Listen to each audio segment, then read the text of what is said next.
যে স্টুডেন্টকে পড়ানো হয়েছিল সেই স্টুডেন্টের সম্পৃক্ততা রয়েছে এই হত্যাকাণ্ডের পেছনে বলে আমরা অবহিত করছি।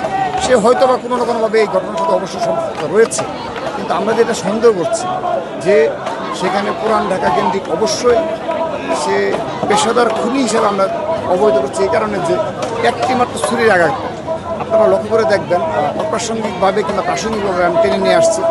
সরুর উদ্যানে সাম্যকে যেভাবে হত্যা করা হয়েছিল, আপনার এখানে জাস্ট একটি মাত্র আঘাতে, এবং যে আঘাতে ব্লাড চলে গিয়েছিল একদম মানে ব্যাপকভাবে।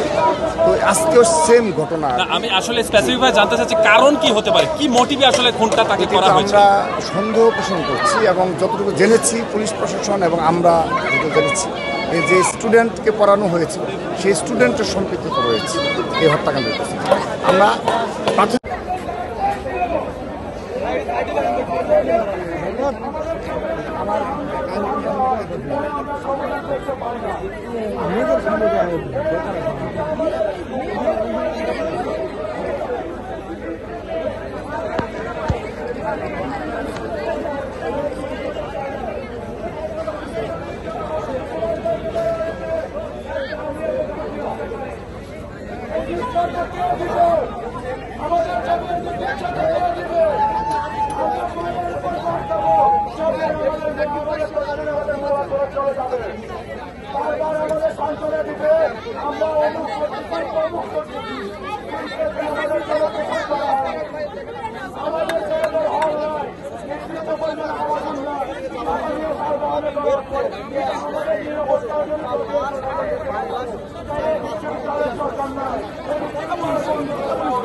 আপনাদের সর্বোচ্চ লালন ক্ষমতা কতটুকু, আপনাদের ক্যাপাসিটি কতটুকু, আপনাদের দল ক্ষমতা কতটুকু।